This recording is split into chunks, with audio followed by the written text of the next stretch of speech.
Hey everyone, good morning, welcome back to my channel Chumki official.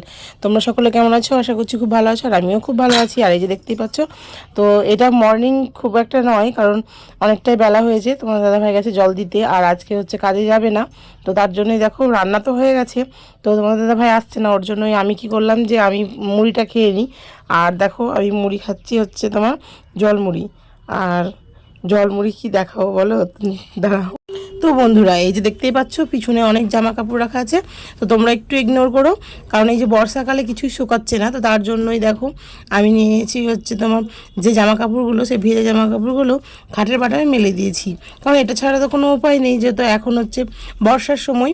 আর বর্ষার সময় মানে এত পিটপিট করছে কি বলবো বন্ধুরা, মানে একদমই ভালো লাগছে না। তো এই যে ঘরের মধ্যে বসে আছি, আর তোমার দাদাভাই আসছে না, তো আমি আমার খাবারটা খেয়ে নিলাম জলমুড়ি। তো কি করব বলো, তো আমি ক্যামেরাটাকে চালু করে দিলাম, কারণ বসে বসে যখন মুড়ি খাচ্ছিলাম, তো ছেলেও ছিল না, তো ছেলেও গেছিলো প্রাইভেটে, যেহেতু ও আসলে পরে ওকেও দিয়ে দেবো খাবার। আর এই যে দেখতে পাচ্ছ আমি একটু তোমাদেরকে দেখেই মাথাটাকে ঠিক করে নিলাম, কারণ সকাল থেকে মাথাটাকেও মানে আঁচড়ে নেওয়া হয়নি।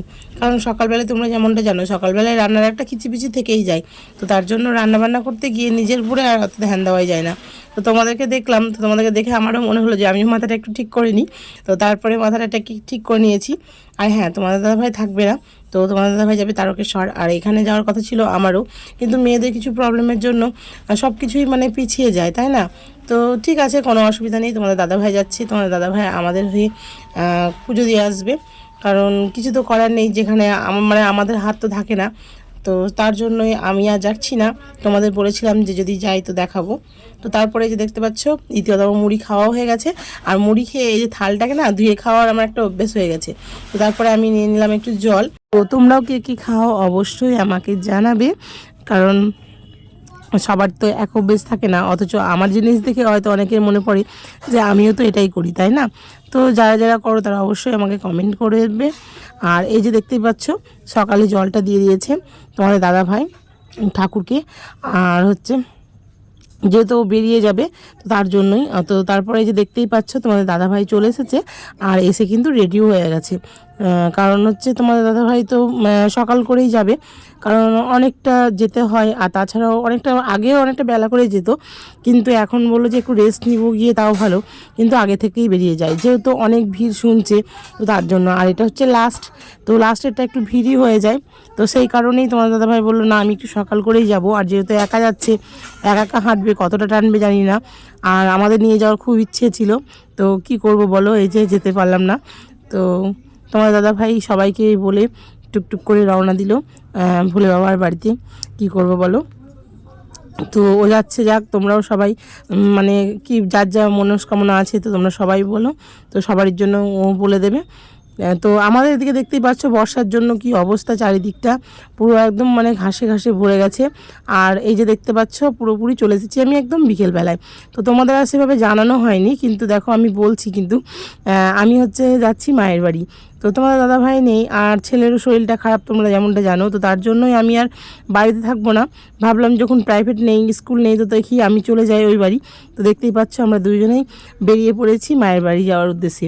আর হ্যাঁ, বোনের সাথে কথা হলো কিছুক্ষণ আগে, বোনকে বললাম আমি কাজ করছি, তারপরে আমি যেটা যেটা করছি সেটাই বললাম, কিন্তু আমি ওকে বলিনি যে আমি ওর বাড়ি আসছি। তো ও জানে না, বাড়িতে কেউই জানে না যে আমি যাব, কারণ বলিনি, এটা কারণ আছে, শুধু সারপ্রাইজ নয়, আমিও ভেবেছিলাম যাব কি যাব না, যাব কি যাব না, ওর জন্য আর কাউকে আমার বলা হয়ে ওঠেনি।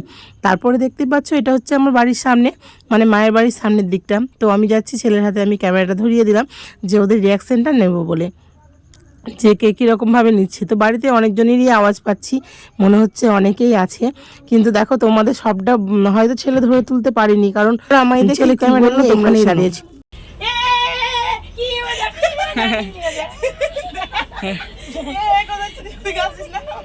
আমি চুপ করেছিলাম, আমাকে বললো ওদিকে কি বললো তোমরা তো শুনতেই পেলে। আর এইদিকে দেখো আমার মাও ছিল এই ঘরে, তারপরে আমাদের গরু সোনা দেখো ঘুমোচ্ছে, তো একটু অভিমানী হয়েছে, তো তার জন্য শুয়ে আছে, কেউ তুলতে পারছে না। ও এখন খাবার খাবে, কিন্তু খাবারটা খাচ্ছেও না, উঠছেও না, যেহেতু একটু অভিমান হয়েছে। কি কিনে দেয়নি না কি আমি তো জানি না, ওর আগে অনেক কিছু, তো ওরা গেছিলো হচ্ছে তোমার বাজার, তো ওর জন্যই অনেক কিছু নিয়ে এসেছে, আবার ও বলে কিনা আমার জন্যই নিয়ে আসেনি। তো কী নিয়ে আসেনি জানো, ওর নাকি একটা খেলনা নিত। তো তার জন্য আমি ওকে বললাম যে ঠিক আছে, পুজো আসছে সামনে, তো তোমাকে একটা বড় বন্দুক কিনে দেবো। তো আমার মাও তাই বলছিল যে হ্যাঁ তোমার মাসিমণি তো ভালো, তো ও বন্দুক কিনে দেবে। তো তারপরে দেখো বলা মাত্রই কিন্তু উঠে চলে আসলো। আর যদিও ওরা দুজনে যতই রাগ করুক, আমার কাছেই কিন্তু দুজনেই শান্ত। তো এমনি দুজনেই খুব মানে কথা শোনে, খুব ভালো ছেলে। তো দুষ্টু যতই করুক। তো তারপরে দেখো আমি বললাম বন্ধুদের একটু তোমার মুখটা দেখিয়ে দাও, তুমি তো অনেকক্ষণ থেকে মুখটা গুঁজেছিলে। তো তারপরে যে দেখতেই পাচ্ছ দ্বিতীয় বাড়ি, মানে না গেলেই না, আমার বাবা দিন দিন ছোটো ছেলে হয়ে যাচ্ছে, ওর জন্যই প্রতিদিন রাগ করে, মানে যখনই আসি তখনই রাগ করে, আমার বাড়ি আসে না। তো দেখো বাবার বাড়ি আমি যাচ্ছি, আর বাবার বাড়ি যাওয়া মানে প্রত্যেকটা মানে কি বলবো, এত জিনিসে ছোটো ছোটো জিনিসে আনন্দ পাবে, কিন্তু সব জিনিস আমি তুলে ধরতে পারলাম না। এইদিকে টিভি সাউন্ডটা কমানোই ছিল, কিন্তু দেখো এখানে মা করছিল হরে কৃষ্ণ। তারপর বাবা পয়সা দিয়ে বললো মিষ্টি নিয়ে আয়।